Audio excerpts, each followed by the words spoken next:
a un nuevo episodio más de Laberinto Mediático. El día de hoy estamos con Eduardo Bravo. Vamos a hablar de un tema que yo creo que todos nos hemos topado en algún momento, con el tema de Jacobo Grinberg, de la teoría sintética, de la latiz y bueno, otros conceptos más que va incorporando, y también de Bárbara Guerrero Pachita, que él incluso fue un alumno, un discípulo, por decirlo así. Y bueno, también Alejandro Jodorowsky fue también otro de los que fue influenciado por este conocimiento que Pachita en algún momento compartió. Y bueno, hoy invitamos a Eduardo que nos hable un poquito más como del tema. Sí, bueno, el capítulo de hoy le vamos a titular cómo influyó Bárbara Guerrero Pachita en la vida, pero más que nada en la mentalidad de Alejandro Jodorowsky y de Jacobo Grinberg. Como punto de partida te platico, Fernanda, que no te has presentado de hecho. Sí, de hecho no les he Ella es psicóloga de profesión y aparte ya tiene varios años ejerciendo. Yo soy licenciado en Ciencias Políticas, politólogo, y entonces vamos a analizar un poquito cómo influenció Bárbara Guerrero en estos dos personajes. De hecho, en muchas personas, pero en especial en ellos dos, que fueron los que escribieron muchas memorias, incluso hasta libros, sobre la vida y obra de Pachita. Como primer punto, yo quiero platicarles que Bárbara Guerrero, según en un libro de Jacobo Grinberg, nació allá por 1900 en Parral, Chihuahua, y ya como ella creo que quedó huérfana y por así decirlo, la rescató una persona afroamericana, creo que se llamaba Charlie, no me acuerdo, y él al parecer tenía todos sus conocimientos como de brujería, encantos. Él fue el que la guió por este camino del chamanismo. Como primera hipótesis teórica, podemos partir que en el caso de Jacobo Grinberg y de Alejandro Jodorowsky, ellos ya eran importantes en su campo. Por ejemplo, Jacobo Grinberg antes de conocer a Pachita ya era doctor en neurociencias. Perdón, creo que fue después, pero ya era un personaje relevante en estas cuestiones de la neurociencia en la UNAM. Y Alejandro Jodorowsky también era ya una persona muy importante.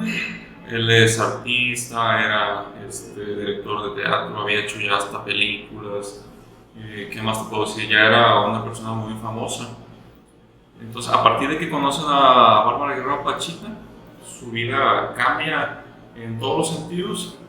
Desde, tú has escuchado como un cambio epistemológico, ¿has escuchado esa palabra? ¿O un cambio de mentalidad? Un cambio en el conocimiento. ¿Qué nos puedes platicar así? O sea, ¿cómo una persona de tener una cierta como vida o como creencias puede en algún momento, a partir de algún suceso, desde personal o vivencial, puede cambiar totalmente su sistema de creencias, incluso dejando atrás lo que había creído que era como lo real, y totalmente cambian su mentalidad y con eso cambian su vida? ¿Algo que nos pueda explicar? Bueno, en cuanto al cambio de mentalidad, creo que todos, a final de cuentas, en algún punto de la vida tenemos una creencia y posteriormente cambiamos conforme al tiempo. Las crisis que hemos escuchado, o bueno, los parteaguas aparte que hacen un cambio de un después y un antes y un después.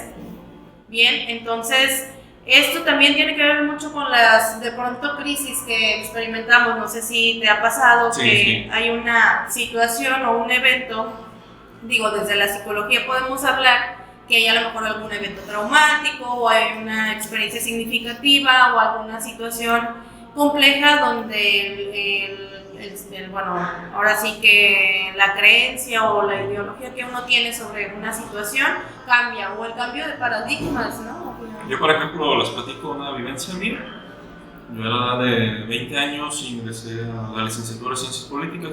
Para mí significó un cambio totalmente de mis paradigmas, de mis ideas, de todo lo que yo creía o lo que no creía. Empecé a creerlo porque en la carrera pues llevé materias desde filosofía, ciencia política, teoría política, economía, historia. Entonces eso, por así decirlo, marcó una revolución en mi mente, en mi conciencia, incluso hasta mis comportamientos, ¿no? Me empecé a interesar más por el movimiento social, por estudiar la teoría política.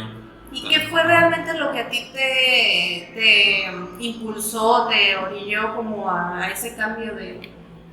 Pues yo había tenido como la espinita de entrar a estudiar. Entonces revisé la tira de materias, desde la licenciatura en Economía, Relaciones Internacionales, Ciencia Política. Y ya cuando revisé la tira de materias, pude ver que como que eso me llamaba la atención. Entonces a partir de ahí pues hice mi proceso en la Universidad de Colima y pues quedé. Y afortunadamente pues logré egresar. Y eso, digo, marcó enormemente mi vida. Me empecé a involucrar muchísimo en temas políticos. De hecho, he estado en partidos políticos. Ahí hemos estado apoyando las campañas. Siempre, bueno, en mi caso, siempre como en un sentido como de izquierda. También llegué a escribir, o también escribo artículos. Fue un cambio totalmente de paradigmas. No sé si tú has vivido alguna época donde tu sistema de creencias haya desboronado o cambiado totalmente. Sí, de hecho te puedo compartir desde el estudio, ahora sí que como ejerciendo en la carrera, toda esa parte, te das cuenta de las formas de pensar en la sociedad, ¿no? Donde a lo mejor vienes tú con una idea de familia, creencias, etc., pero la realidad es que las cosas cambian y entonces ahí es un proceso donde dices, incorporas nuevas creencias o incluso rompes esos paradigmas. Es como te decía hace un momento, ¿no? Los paradigmas que están ahí sobre ciertas cosas, a lo mejor que ya, pues en este crecimiento o evolución ya no, pues ya no son parte o no forman parte de lo que tú ya eres en ese momento, ¿no? Vamos evolucionando. En algún punto yo creía, ¿no?, que a veces estás con una idea y te quedas fijo, pero realmente en la vida creo que es el aprendizaje más grande. Creo que vamos a viciar esa palabra del fluir, porque muchos hablan sobre eso, pero más allá de eso es simplemente un cambio y una conciencia diferente, ¿no? Bueno, pues eso es lo que significó Bárbara Guerrero Pachita en diferentes personas. Incluso pues actualmente pues no sé, puedo afirmar sin equivocarme que millones y millones de mexicanos conocen el caso de Pachita, gracias a Jacobo Greenberg y gracias a Alejandro Jodorowsky. Tengo entendido que hubo otras personas que conocieron a Pachita, pero casi, te puedo comentar, yo estuve investigando y hay mucha información imprecisa.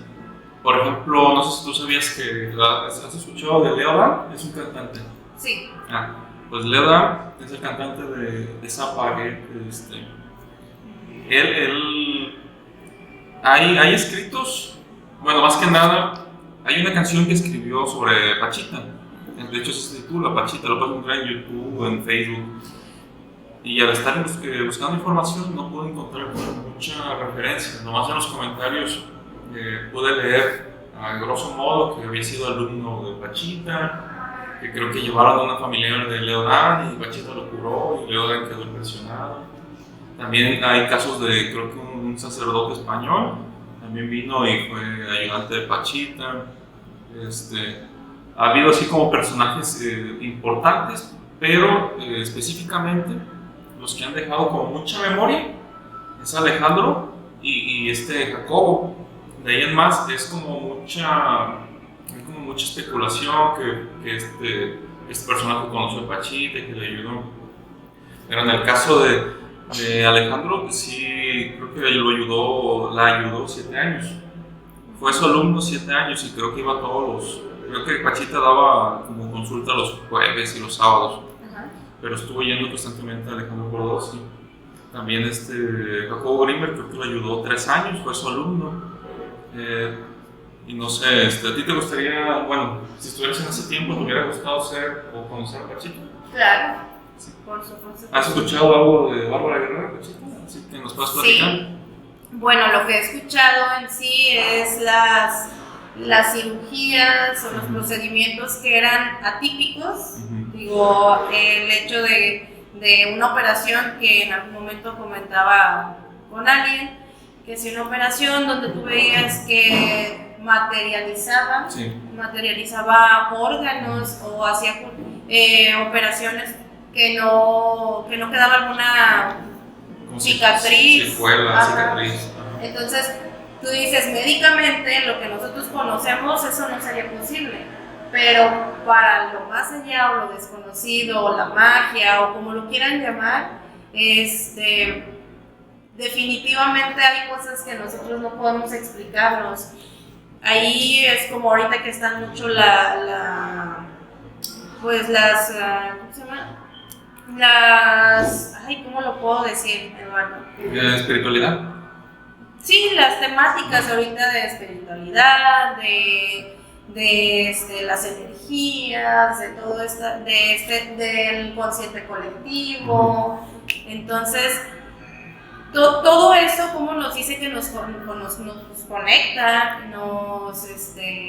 nos brinda como esa duda, si realmente, o hasta este cuestionamiento, ¿no? De quiénes somos, a qué venimos, qué queremos lograr, como una conciencia colectiva donde está este choque con las individualidades, ¿no? Entonces, realmente, ¿por qué podríamos dudar de algo que, pues, al final de cuentas no conocemos? Mira, les platico y te platico. Bueno, no sé si ya sepas, cuando el encuentro entre Bárbara Guerrero y Jacobo Grimberg se dio, de hecho, pues no te lo vas a creer, se dio en Los Pinos. Estaba de presidente, y quiero traerlo escrito porque no quiero dar datos imprecisos, pero estaba de presidente José López Portillo. Específicamente quien acercó a Jacobo con Pachita fue una hermana del presidente que se llamaba Margarita López Portillo. Margarita López Portillo era una persona que también muy cercana a las energías, a la meditación, y era amigo de Jacobo. Digo, Jacobo Grimberg ya era alguien influyente en los términos intelectuales y científicos de los años 70, 80.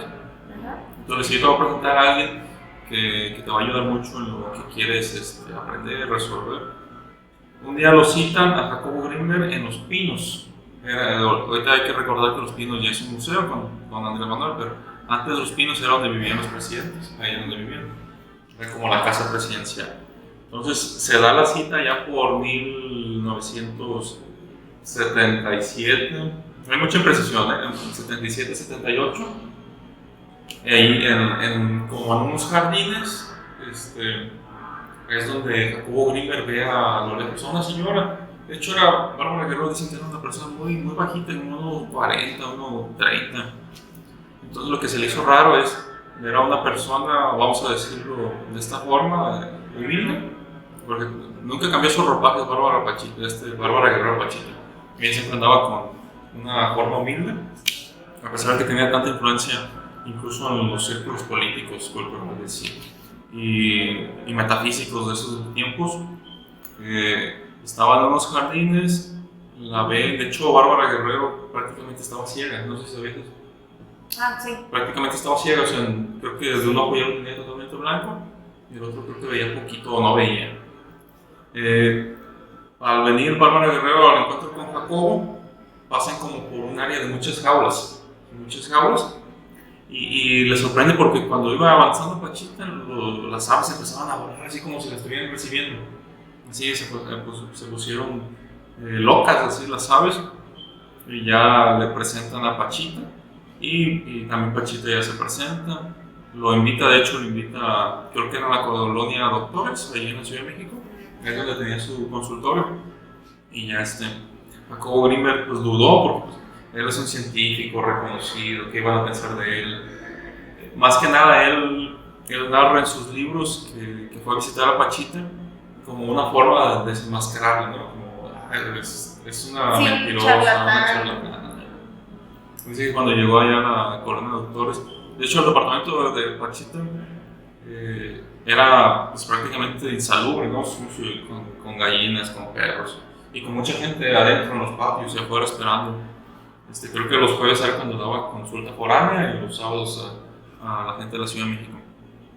Un dato importante es que Pachita no cobraba, o sea, no te decía van a ser tanto, prácticamente era lo que quisieras dar. O sea, podías dar de y una lo gallina. Curioso, bueno, también eran como los tipos de remedios que eran también extraños para nosotros, podemos decirlo así, que quizás ya trasladándolo a un punto más de la metafísica o de la creencia, de la fe que tienes en algo que puede ser algo que te pueda ayudar para cambiar como a lo mejor algún hábito, o si tú te sientes enfermo, pero si es algo mental, también te puede como ayudar, ¿no? Y otra cosa también recuerdo, si no estoy mal, me corriges, sobre lo del Gran Hermano. Sí. Sí, tengo que no. Bueno, continúo. Sí, llega Jacobo Grinberg a la casa de Pachita, en el departamento, ve estas cosas que te digo, ve insalubridad y todo. Es como alguien puede curar así. Paradójicamente, Pachita, al ver a Jacobo Grinberg, lo manda a pasar, dice, pasa, te estaba esperando. Entonces se sorprendió como de cómo vas a estar esperando, lo mismo que relata Jacobo lo relata Alejandro Jodorowsky. Dice que pasaban al departamento, que era un cuarto oscuro, que lo único que ponían era una que otra vela y humo, como inciensos, no sé. Y Pachita no trabajaba sola, tenía como un grupo de ayudantes, digamos que son discípulos, ayudantes, como alumnos. Sí. Entonces, y al fondo estaba lo que luego se enteró Jacobo, la mesa de operaciones. Entonces, era una mesa, pues es una mesa de cemento, con una manta ahí toda llena de sangre, de suciedades. Y ahí es donde Jacobo presenció operaciones, pero eran las operaciones más inverosímiles que te puedas imaginar. O sea, hubo personas que llegaban y Pachita te pedía como primer paso llevar un huevo. Ya llegaba Pachita. Pero antes de continuar, te platico lo que decías del Gran Hermano. Pachita para poder operar, en teoría no era ella. Era una posesión. Era como ¿cómo se llaman las personas que pueden poseerse de los fantasmas? ¿Medium? Como medium, ajá. Pachita era una medium, por así llamarla. A través de una hipomedicación agarraba un poema. De hecho, Alejandro narra en sus libros que él ayudó una vez a leer ese poema, era del Tlatoani Cuauhtémoc. Al leerlo, Pachita entraba como en una etapa de profundo sueño, así como de, no sé, una vibración alta. ¿Podríamos llamarle como trance? Un trance. Y en donde ella, en teoría, ya no era ella, y la poseía el Gran Hermano, que era Cuauhtémoc. Cuauhtémoc era en realidad el que operaba. No hay que desmeritar a Pachita porque ella también pues, tenía mucho conocimiento herbolario y era una persona muy adulta y todo el tiempo se dedicó a estos temas de ser curandera, chamana. Entonces también era importante, era relevante, pero el importante, incluso ella lo testificaba, lo decía continuamente, era el Gran Hermano. Entonces ya cuando te tenían no sé, llegabas, no tengo este malestar, que me duele la cabeza, me duele la pierna, de ella te pasaba un huevo que con anterioridad te pedían. Entonces te lo pasaba por el cuerpo y ya al echarlo en una vasija con agua, De hecho, es algo que siguen haciendo los curanderos, ¿eh? Sí, Hasta donde yo sé. Yo nunca he ido, pero hasta donde yo sé, es una práctica que se sigue usando. No, incluso te dicen, ¿no? O escuchas sobre eso, lees en algún punto por ahí que te pasas un huevo y que la interpretación del huevo. Ajá. A veces también como eso influencia entre las personas a distorsionar como estas creencias, ¿no? A lo mejor a conveniencia, a lo mejor puede ser como una práctica que de cierta manera predisponga a las personas, ¿no? Entonces... Bueno, ahorita vamos a entrar en el tema de... Eso tú sabes más de... ¿Cómo dijiste? ¿Predisponer? Predisponer. Ajá, okay. De esto estamos hablando metafóricamente de lo que se leyó, bueno, de lo más bien de lo que dejaron escrito Jacobo y Alejandro. Entonces dice que ya te pasaban, no siempre había operaciones, hay que aclarar, porque creo que se ha habido una desinformación que siempre operaba, pero no. Ella te podía, no sé, me duele la panza, no, tómate estas flores, hiérvelas en agua, alguna infusión, alguna crema, se podía hacer como más herbolario, ¿no? El asunto. Ya cuando necesitabas una operación, era, según las palabras transcritas de ella, era que ya tenías un mal, ¿no? O sea, podría ser un mal interpretado en un tumor del cerebro, o un tumor del hígado, del corazón. Entonces era cuando ya requerías operación. Para la operación se necesitaban ciertas cosas, ¿no? De parte te pedían, creo que algodón, alcohol, así como un pomo de alcohol, algodón y unas vendas, pero muchas. Entonces, en lo que relata, podía hacer operaciones desde una operación de cerebro. No sé si tú sabes qué herramienta que usaba Pachita para hacer esas operaciones. No, se supone que no era un cuchillo. Me da risa, pero era lo que le decían un cuchillo de monte. Es de repente que agarras el cuchillo más feo de tu casa, así ya hacen, ¿cómo se llama? La base. Y cuando ya se le cae la base, le amarras una cinta aislante. Pues es de cuenta que ese era como su método de operación, su herramienta, como su tótem. Entonces se agarraba ese cuchillo así todo mojoso, lleno de sangre, así, insalubre, a más no poder, y con eso era capaz de abrirte el cerebro. Entonces, prácticamente se escuchaba cuando los pacientes sentían cuando te encajaba el cuchillo en el cerebro o en la parte del cuerpo. Cuando lo abría, olías el olor a sangre, a los huesos triturados, incluso muchas veces como a morbura, olores fétidos.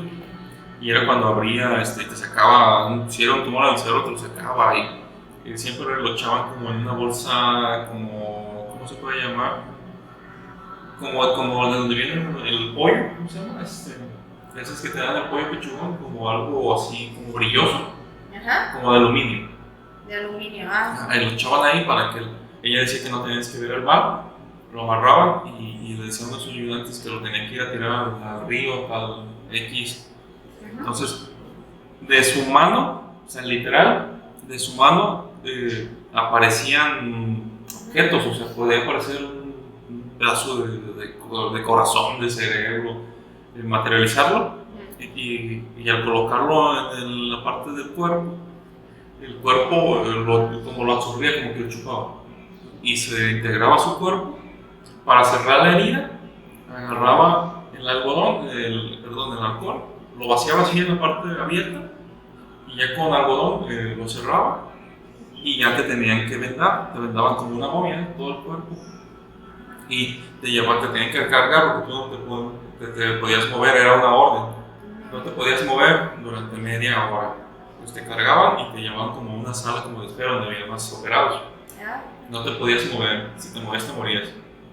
Esa era la consigna, como la indicación, pues. Entonces, ahorita que decías de la, ¿cómo estaba diciendo? La predisposición. Ajá, predisponer.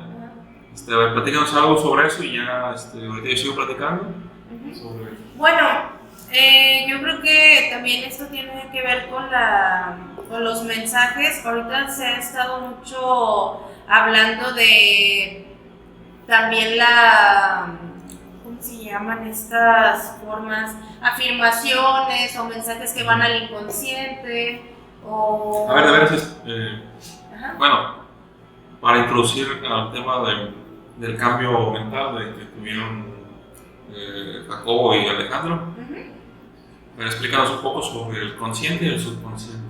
Bueno, el consciente es ¿cómo lo podemos llamar? Esta experiencia, información que tú ya lo haces parte de un análisis, lo vamos a poner así, donde tú sabes, ok, me está pasando esto y qué voy a hacer con esto. Es parte de una reflexión.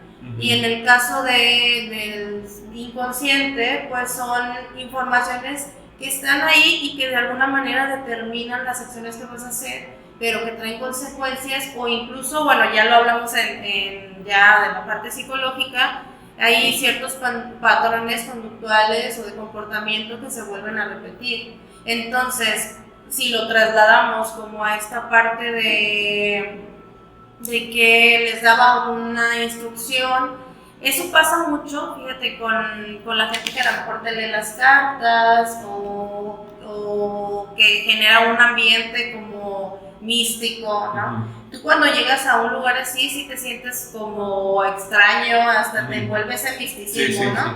Entonces, de hecho, tiene que ser místico el lugar para poder creer, ¿no? Sí, porque de igual forma es como algo extraño, algo que te genera como el misterio, el temor, o será cierto, o te predispone simplemente y tú hasta te puedes asustar, ¿no? Lo que me haya dicho va a pasar.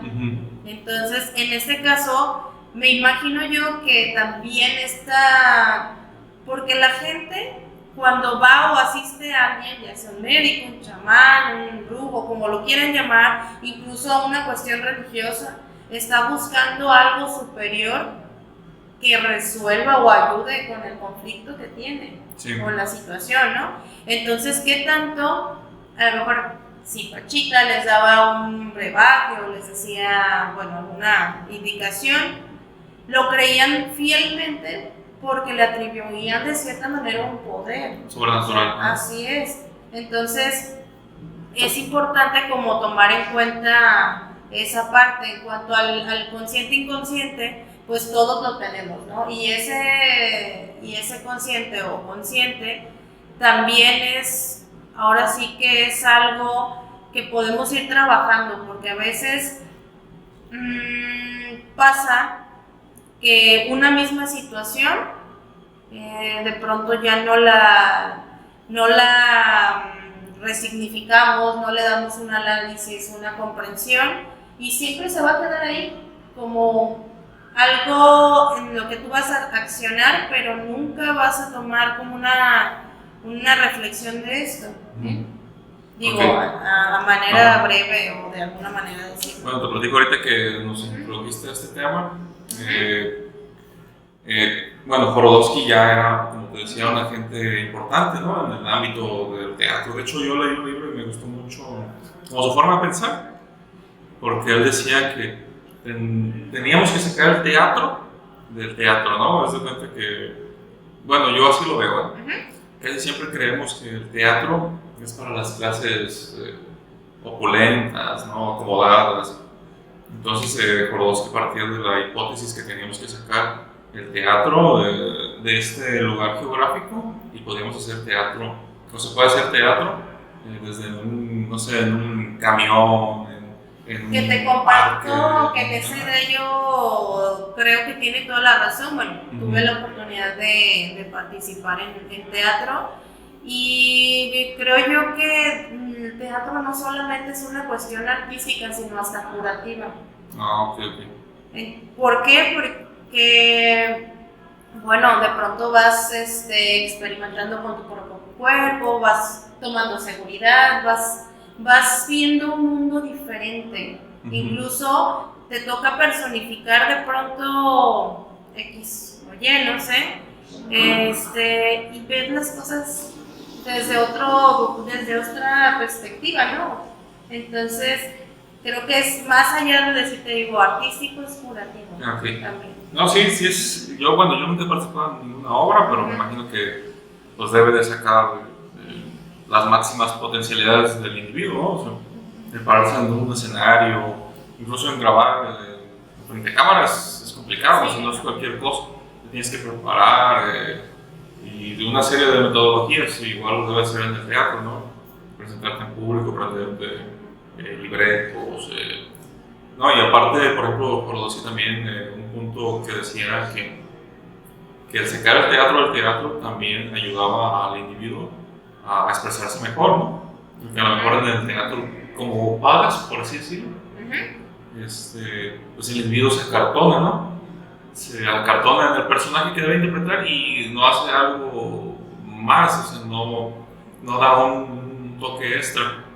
Entonces, para esto, pues Jodorowsky ya era una persona importante en el teatro, ya había hecho una película, no sé si tú te acuerdas de esta película del Topo.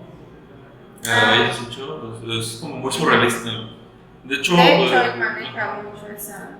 De hecho, sí, bueno, yo la vi, es surrealista. Dicen que para entenderla pues tienes que estar en algún efecto de alguna sustancia psicotrópica. A partir de la película del Topo, Jodorowsky pues escaló a nivel mundial, ¿no? Tanto fue el éxito de esa película que la vio, ¿tú sabes que la vio John Lennon? No. Era como una película como clandestina, de hecho la ponían como en pequeños teatros o anfiteatros. Era como una película de culto que no podía como aparecer en las pantallas de cine. Entonces, y digo, muchas veces era en la época de los 60, muchas veces la veían con el LCD, bajo algún efecto, ¿no? Es cuando pues, podías entenderla, ¿no? Yo la vi prácticamente, pues no, es muy difícil de entenderla. Bueno, ¿y tú te atreverías a, digo, por la cuestión de experimentar o de darle un punto como de comprobar alguna sustancia? Pues a mí, la verdad, a mí me da miedo.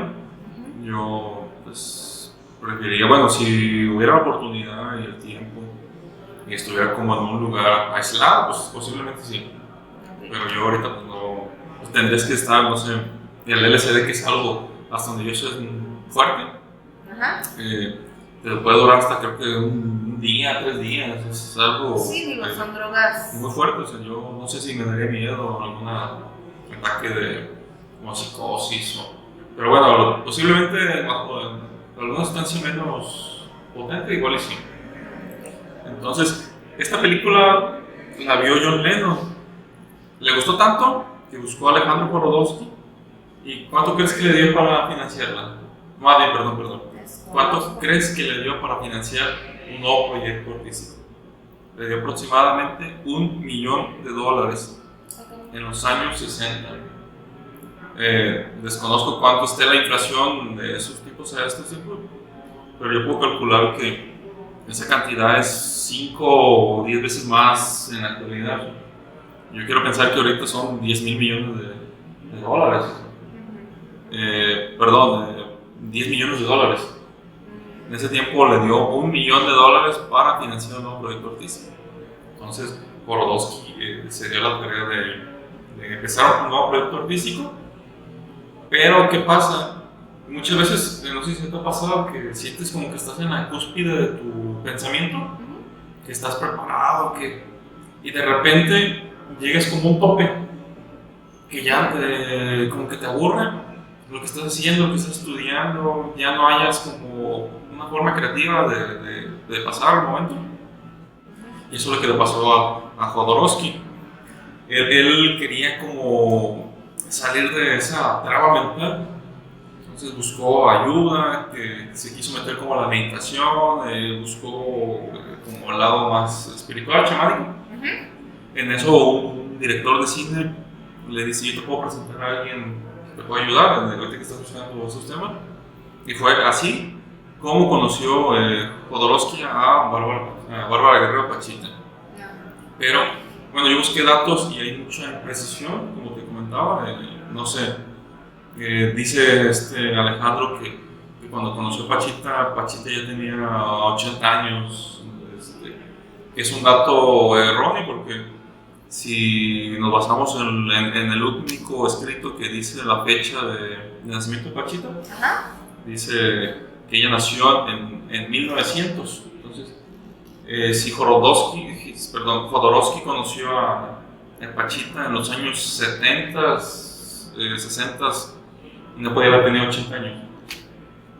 Pachita murió en 1979, aproximadamente. También hay mucha confusión en esos temas.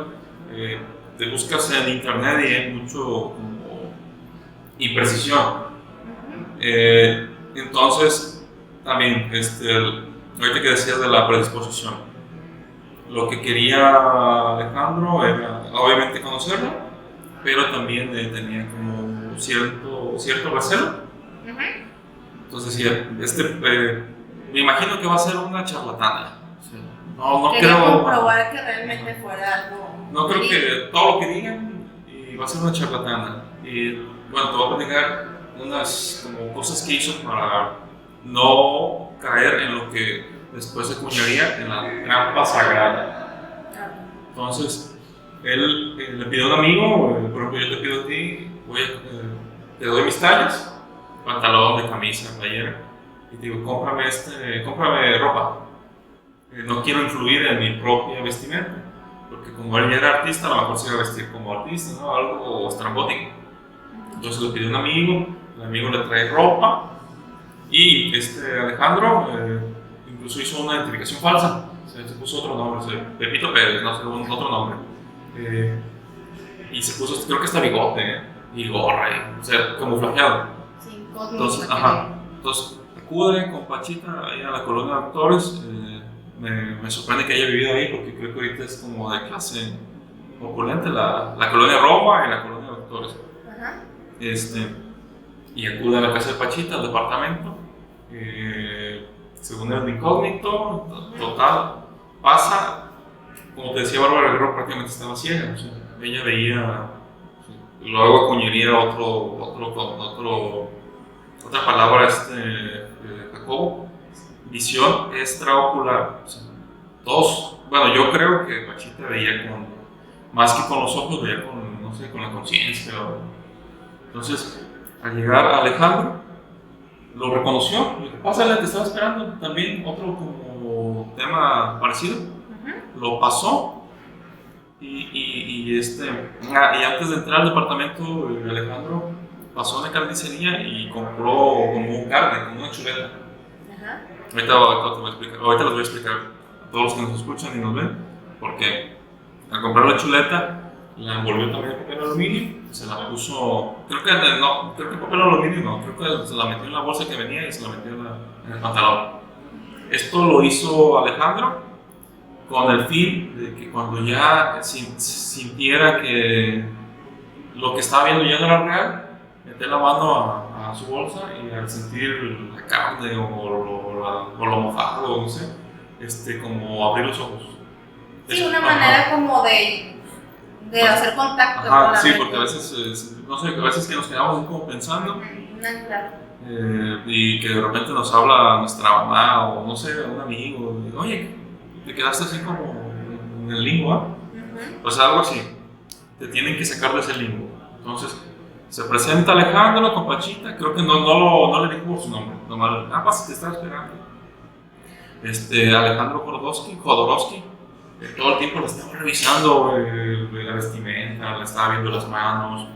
Entonces, creo que Pachita le dijo, ¿por qué no crees en el poder? Y sí, le hizo sorprendente, ¿no?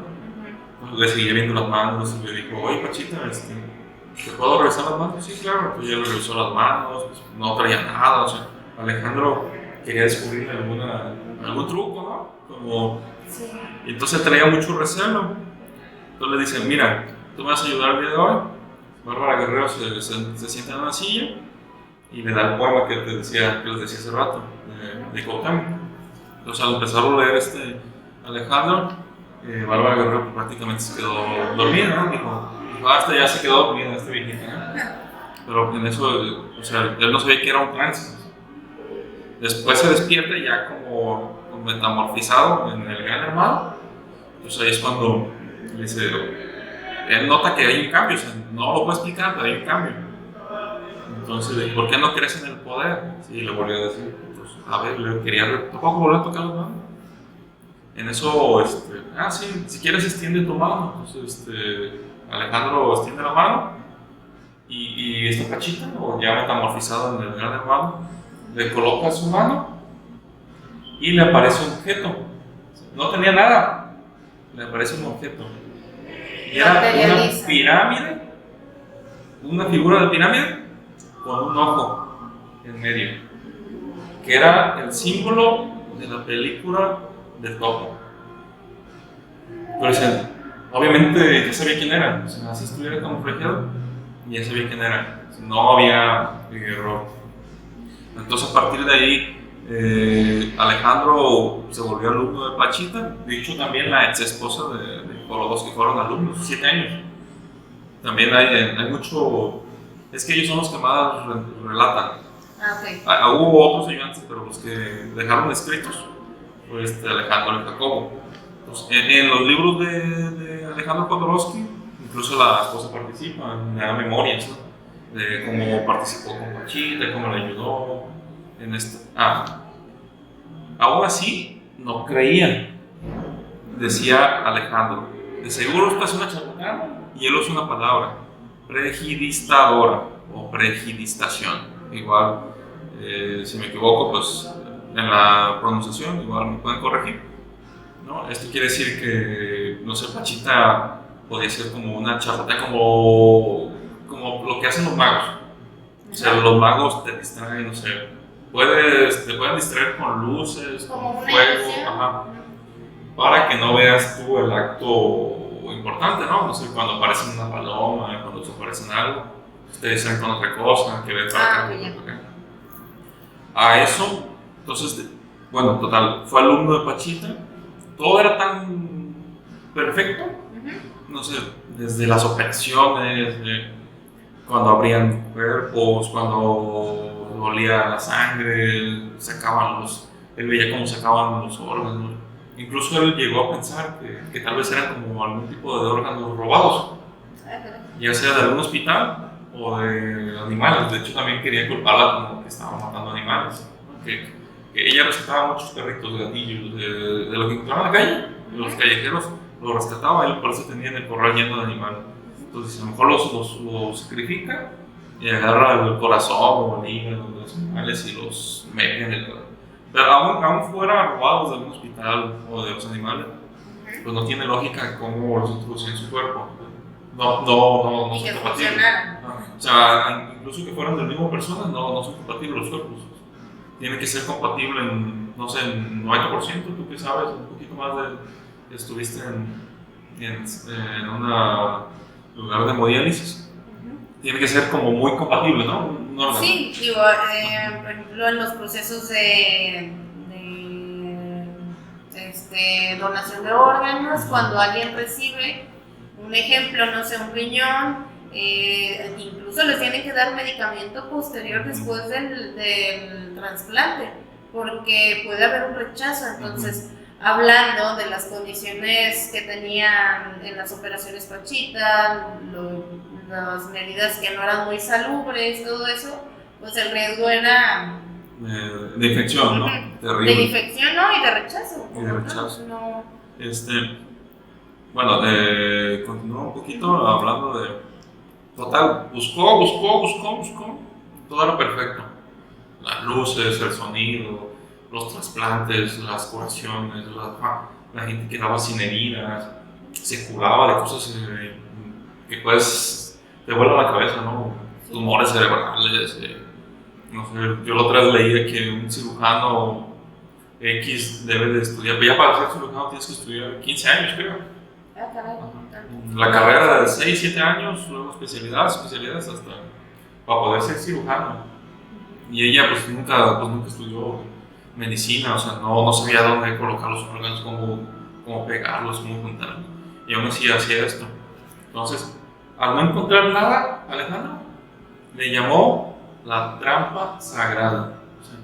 O sea, si estaba haciendo una charlatanería, estaba en otra dimensión, o sea, no tenía explicación.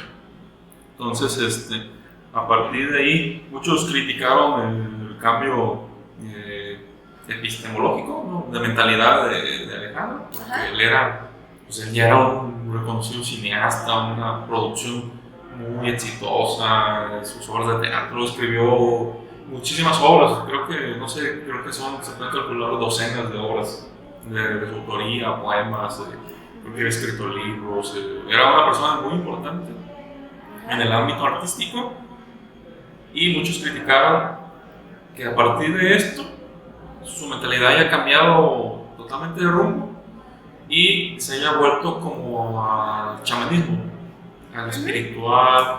De hecho, incluso se metió mucho al tarot, tiene su propia línea de tarot.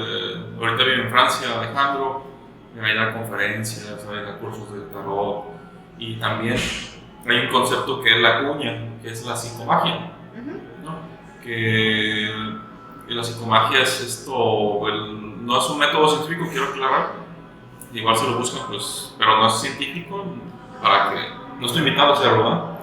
La psicomagia, aclarando el punto, dice que, bueno, tú que eres psicólogo, ahorita me gustaría tu explicación.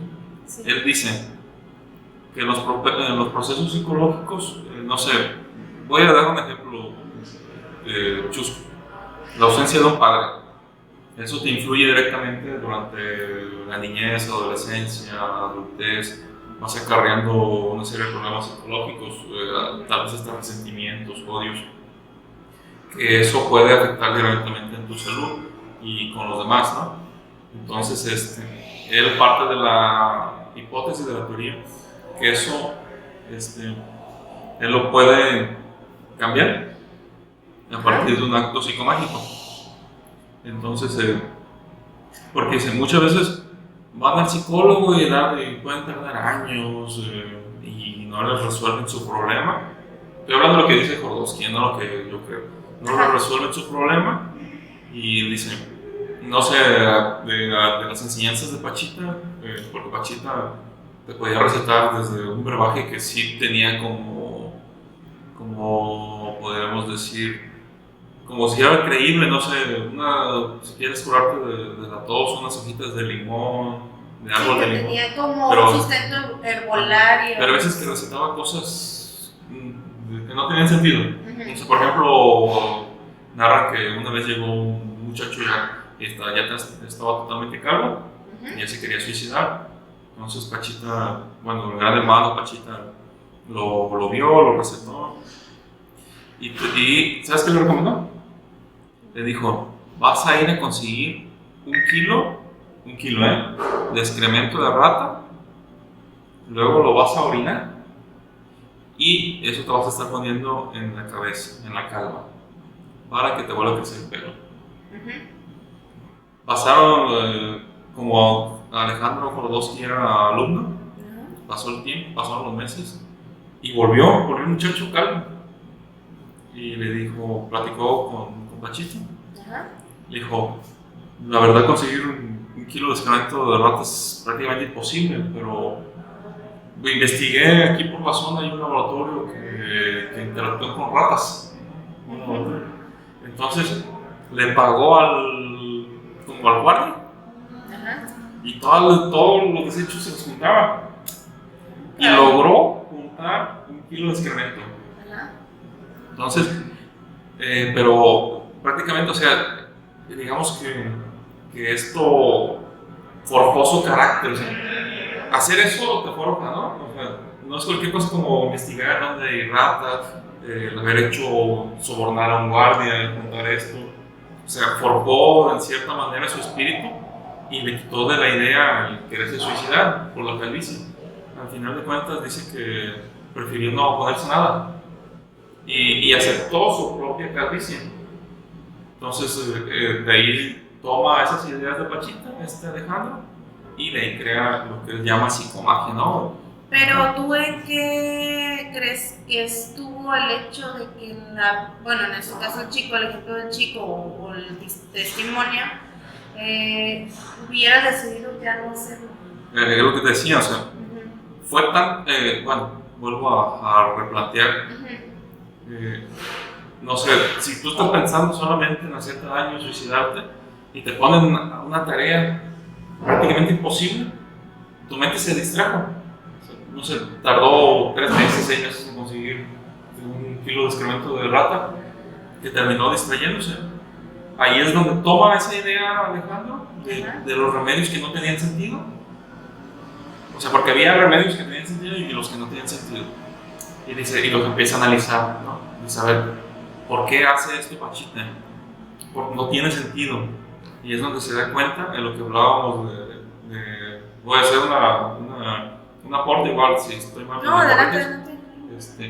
Nos decía, vivimos en un mundo del consciente, ¿no? En el consciente hay limitaciones físicas, no sé, yo si pateo una piedra prácticamente me voy a lastimar, me puedo quebrar los dedos. En el inconsciente, sí lo puedes hacer, en el inconsciente no hay límites. Puedes, a través de los sueños puedes volar, puedes atravesar paredes, ser un superhéroe.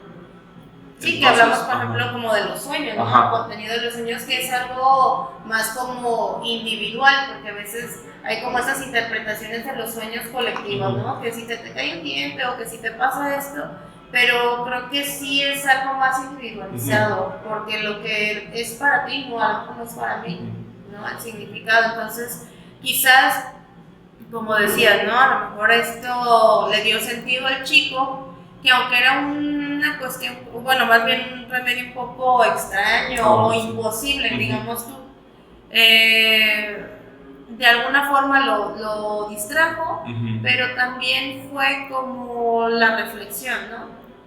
De la esperanza que le dio de que podría curar esa situación, o bueno, volver a tener cabello, todo eso. Pero al final, ¿qué pasó en todo ese proceso que lo impactó tanto como para decir, sí, aceptó no su es realidad? lo más, no es lo más importante, y aprendió que podía vivir con eso? Sí. Entonces, Jodorowsky parte, bueno, yo lo que yo creo, su cambio de conciencia fue tan grande, su interpretación, que él dijo, no sé, una cosa es el consciente, la realidad, o lo que creemos que es la realidad, y otra cosa es el subconsciente. Estos dos están juntos, pero no revueltos, como se diría, ¿no? Entonces, yo no puedo hablarle al subconsciente, que es donde se quedan los problemas, los problemas, no sé, la ausencia, no sé, el abandono, los problemas psicológicos que puede haber. Sí, las heridas emocionales, todo. Entonces, yo para curar el inconsciente debo de mandarles mensajes en forma que entienda el subconsciente. Un ejemplo, ¿Una orden? Una orden, pero que tú, o sea, por ejemplo, si tú vienes y me consultas y yo soy, en este caso, Alejandro, y te voy a ayudar con la psicomagia, te voy a dar un remedio psicomágico que tú no vas a entender en teoría. Lo va a entender yo porque yo estoy pensándolo. O sea, por ejemplo, decir, incluso Alejandro narra algunas cosas, algunas prácticas que hizo de la psicomagia. No sé, que una mujer odiaba a su madre, pero ya no podía decirle nada porque ya estaba muerta. O sea, tenía tanto odio que ya no podía. Entonces, no sé, yo te puedo recomendar un acto psicomágico. Ve a la tumba de tu madre,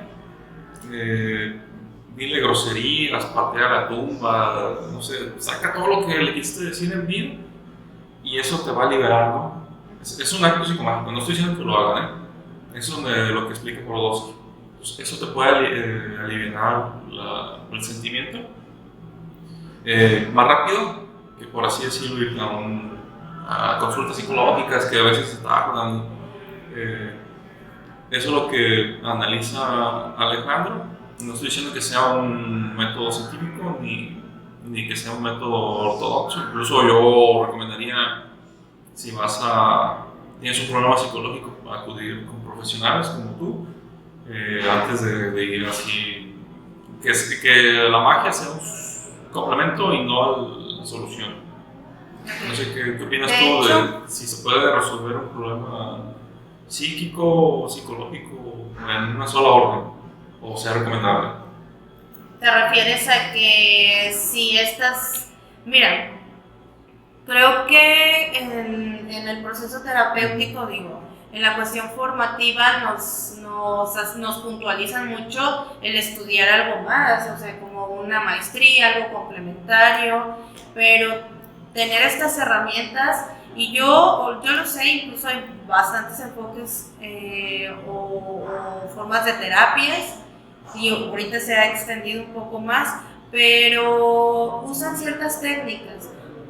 Creo que más allá de que esté bien, mal, simplemente, bueno, creo que si ya tienes la formación, pues hay algunas técnicas que se pueden utilizar, son como la ahorita está lo del PNL, programación neurolingüística, que al final de cuentas son esas, como te decía anteriormente, esas afirmaciones o esos mensajes de cierta manera que van a tu cerebro, o cómo te dice ciertas cosas y que eso pueda potenciarte, ¿no? Entonces, ¿qué tanto a lo mejor la psicomagia, digo, aunque no es un método como ya lo había referido, científico, es una técnica que a lo mejor ha funcionado en cuanto a esta orden, ¿no? Porque hay muchas personas, digo, hay que entender que hay diferentes personalidades, temperamentos, y que en algún momento si esta persona con una orden suele hacer algo, nos habla de dos caras, nos habla de una cara donde, ok,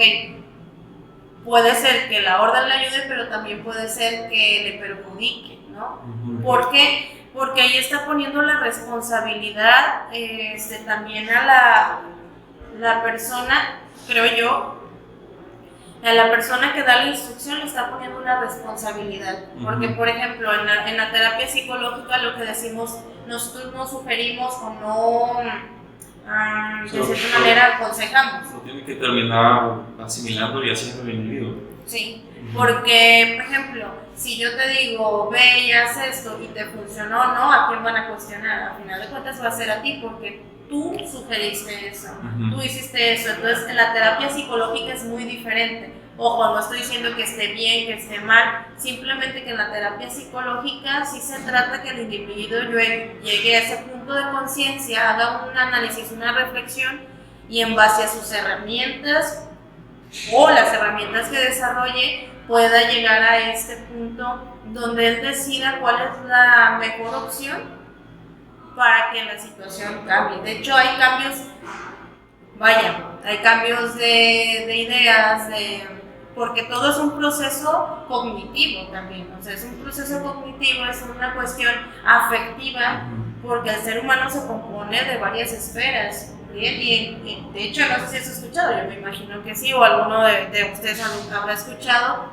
las instancias psíquicas, la cuestión del yo, del super yo, del ello. No. O sea, yo nomás lo que he leído del consciente y subconsciente, pero eso que me dice, pues, está fuera de mi conocimiento. Sí, que nos habla de cómo funciona la estructura psíquica y de alguna forma el ser humano, en donde a lo mejor el super yo es la cuestión más como, bueno, se puede decir, para hacerlo algo muy breve, mejor la cuestión moral, donde hay estos límites, es un poco más a lo mejor la cuestión de la conciencia, donde te limitas más, la moral, pero a lo mejor en cuestión al ello es la cuestión más instintiva, ya el yo es, ahora sí que esta parte de lo que tú quieres, pero también de lo que ya empiezas a reflexionar un poco más si va contigo de acuerdo o no. Digo, solamente es una ejemplificación, no es la definición tal cual,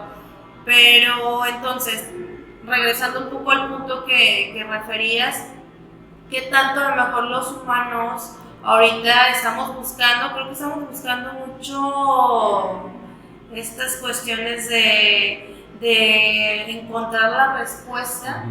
O este punto, digo, vamos a hablar de Pachita, que decían, bueno, Pachita hacía operaciones, es algo que nos explicaba, que no, que salía del conocimiento que teníamos, ¿no? O sea, de algo que a lo mejor médicamente te lo comprueba, pero esto sale de nuestro espectro, ¿no?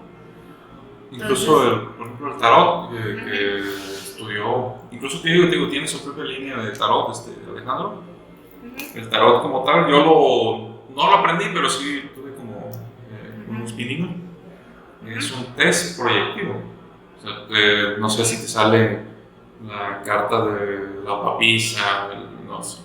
Entonces ahí, ¿qué tanto es lo que tú estás creyendo o lo que tú crees que estás viendo en las cartas, ¿no?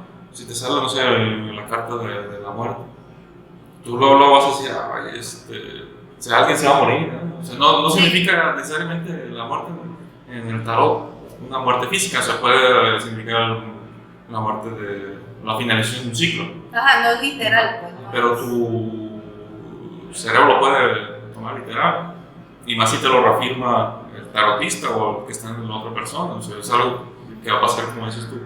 Yo, como psicomago o como tarotista, puedo influir directamente en el pensamiento de la persona, y creo que no siempre es bueno. A lo mejor se ocupa una patadita, pero siempre hay que tratar de resolver los problemas uno mismo, incluso así es como uno madura, uno crece. Así es, y no que tanto a lo mejor también esas personas pueden ser como manipulables, ¿no? Entonces, sí, como tú dices, a lo mejor en el tarot, bueno, lo que yo he sabido es que de pronto es como si te sale invertido, no sé, la muerte hacia ti o hacia esa persona o hacia el tarotista, tiene un significado. O si te sale la sacerdotisa o si te sale la estrella, bueno, entre otras cosas, tiene un significado diferente, que a lo mejor el que no lo conoce puede interpretarlo literal. Como decías, a lo mejor no, pues se va a morir alguien, pero no, quizás no es eso. Bueno, los que saben de tarot, yo ahí desconozco. Ya ya vamos a ir finalizando. Creo que ya nos pasamos un poquito de tiempo. Ya igual concluyo yo, y ya si quieres concluir con una idea. Adelante. Entonces, volviendo al punto inicial, el cambio epistemológico o cambio de pensamiento que sufrieron ciertas personalidades a partir de conocer a Pachita influyó, vuelvo a replantear, hubo un antes y un después. Es algo así como yo que estudié teoría política, ciencia política, se habla mucho del cambio de mentalidad de Carlos Marx, ¿no? Se habla de un Marx joven, de un Marx joven que es más revolucionario, más echado para adelante, cuando conoce a Federico Engels. Poco a poco, a través de la convivencia, empieza como Federico Engels a quitarle como esto revolucionario, y ya luego en las obras más cercanas a póstumas, Marx ya no refiere que tiene que ver una revolución proletaria, que tiene que ver como un cambio más como darwiniano, natural, que el sistema va a caer por sí mismo. Lo mismo pasó con Alejandro y con Jacobo.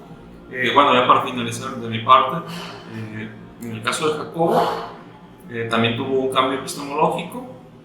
Jacobo, gracias al acercamiento con Pachita en creo que 78, y posteriormente él ya empieza a crear teorías innovadoras.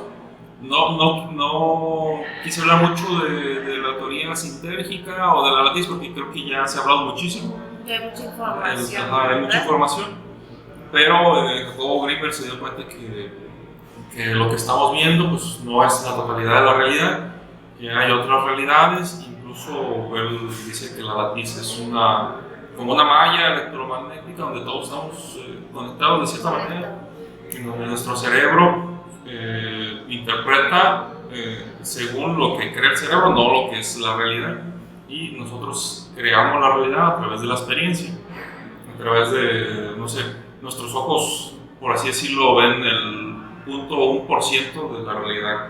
O sea, no vemos todo el campo electromagnético. Por ejemplo, si los animales, en el caso de las serpientes que ven en infrarrojo, pues toda nuestra realidad humana tiene que ver con los sentidos humanos, pero no es la totalidad de la realidad. Entonces, eso es la aportación que le dio Pachita a Jacobo Grinberg, y que es una de las teorías más relevantes en el campo de la neurociencia, en el caso de Jacobo, ¿no? A partir de la interacción con Pachita y ver cómo materializa las cosas, se dio cuenta que que el universo, pues, no sé, está lleno de secretos.